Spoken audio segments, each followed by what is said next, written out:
हजामत बनाने वाले को मार देता था, क्योंकि उसके सिर पर एक सींग था। किसी को इसके बारे में पता नहीं था, इसलिए वह हर हफ्ते हजामत बनाने वाले को पकड़ने के लिए आदमी भेजता था, क्योंकि उनमें से कोई भी वापस नहीं आता था। हर कोई डर गया था। आज राजा के सैनिक फिर से गांव में आए। लड़के के पास था उसके जाने से पहले चुने जाने का दुर्भाग्य था। उसकी माँ ने उसके लिए 3 पैनकेक पैक किए थे। बहुत समय हो गया था। लड़के को राजा के तंबू में ले जाया गया। सैनिक एक एक करके चले गए। राजा ने लड़के को एक चाकू दिया। उसने अपनी टोपी उतार दी और बाहर जाने दिया। ये बहुत लंबा है, लड़का चौंक गया, लेकिन आखिरकार वह राजा था। उसे एक काम करना था। लड़का छोटा था, लेकिन वह सड़क के किनारे खड़े आदमी से अधिक कुशल था। थोड़ी देर बाद उसने राजा का गोल सिर मुंडरा दिया, चाकू उठाया और उसकी ओर देखा।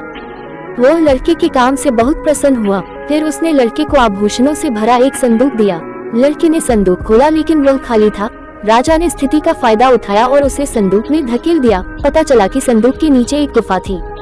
गुफा का कोई भी तल खतरनाक नहीं लग रहा था। वास्तव में ये किसी भी समय लड़के की जान ले सकती थी। भूमिगत नदी उफान पर थी। राजा को तब तक संतुष्टि नहीं हुई जब तक सौभाग्य से लड़का अभी भी जीवित था, लेकिन किनारे पर सिरों के ढेर से उसने पहले ही अनुमान लगा लिया था कि उसके बचने की बहुत कम संभावना है। लड़के ने अभी अभी अपनी टोपी पहनी थी और अगले ही पल ऐसा लगा कि उसके सिर के नीचे कुछ है। डर के मारे पीछे हट गया। यह एक विशाल अजगर निकला। लड़के ने वह बांसुरी निकाली जो उसकी माँ ने उसे दी थी और उसे बजाया। ये सुंदर राग अजगर मदद नहीं कर सका, लेकिन मुड़ने और मुड़ने से अजगर एक पालतू जानवर में बदल गया। ऐसा लगता है कि इस पालतू जानवर को ये पसंद है, लोगों को खाओ। लड़के ने पैनकेक निकाला। उसकी माँ ने उसे पैक किया था। अजगर ने पैनकेक खाया। अजगर ने पैनकेक खाया। अजगर उस आदमी को दोबारा खाना बर्दाश्त नहीं कर सका, इसलिए उसने उस आदमी को गुफा से बाहर भेज दिया। अजगर की मदद से आदमी जल्दी से गुफा के बाहर भाग गया। अजगर ने सोचा कि लड़का उसे एक और पैनकेक देगा, लेकिन वह लहराया और चला गया और इससे अजगर सोचने पर मजबूर हो गया। जैसे ही लड़का आगे बढ़ा, अचानक झाड़ियों में शोर हुआ। लड़का गया पेड़ के नीचे भौंक रहा था।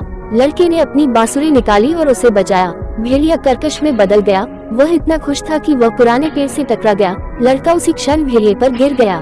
पेट भूख से कराह रहा था।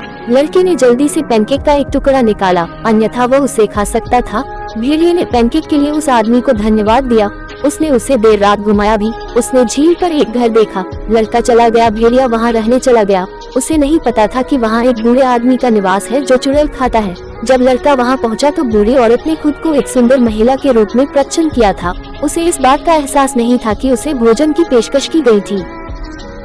लड़का बैठ गया। सुंदरी ने अपने हाथ जोर से थपथपाए और फर्नीचर ने लड़के को बांध दिया, क्योंकि सुंदरी ने उसके लिए उबलते पानी का एक बर्तन तैयार किया था।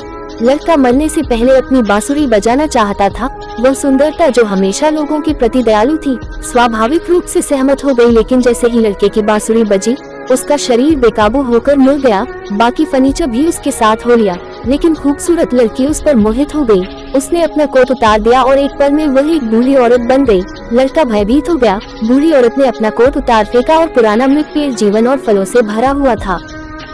लड़के ने वहाँ से खिसकने की कोशिश की, लेकिन बूढ़ी चुड़ैल ने उसे इतनी आसानी से जाने नहीं दिया। लड़के ने अपना आखिरी पैनकेक निकाला। बूढ़ी चुड़ैल पैनकेक खा रही थी। वह उसे चोट नहीं पहुंचाना चाहती थी। लड़के ने फिर अपना कोट फलों के पेड़ से उतारा और लड़के को दिया। यह एक शानदार कोट था। जब आदमी ने इसे पहना तो वह एक छोटा लड़का बन गया, और इससे पहले कि उसे पता चलता, बूढ़ी चुड़ैल ने लड़के को वापस अपने पुराने स्वरूप में खींच लिया। डायन ने उसे उल्टा कर दिया और लड़के को दे दिया। लड़का बूढ़ा हो गया। यह एक महान खजाना है। लड़का इसके साथ महान काम करने वाला था। एक हफ्ते बाद वह इसे उल्टा पहनकर राजा के महल में आया। उसने कहा कि वह आया था राजा का सिर मुंडवा दिया। 2 सैनिक उसे राजा के कमरे में ले गए। राजा यह नहीं बता सका कि यह वही लड़का है जिसने पिछले सप्ताह उसका सिर मुंडवाया था। पैंतरेबाजी पहले जैसी ही थी और उसकी हरकतें भी वैसी ही थी, जिससे राजा संतुष्ट था। नंगे सिर उसने कहा कि वह उसे आभूषणों का एक बक्सा देगा। बूढ़े व्यक्ति ने उसे खोला और कहा कि मैं आपके द्वारा दिए गए सभी आभूषणों को खर्च नहीं कर सकता। राजा चौंक गया और देखने के लिए बूढ़े व्यक्ति को दूर धकेलने के लिए दौड़ा। बूढ़े आदमी ने खुद को अपने पीछे धकेल दिया। राजा बूढ़े आदमी को अपने साथ खींचना चाहता था। बूढ़े आदमी ने एक विचार किया कि वह अपना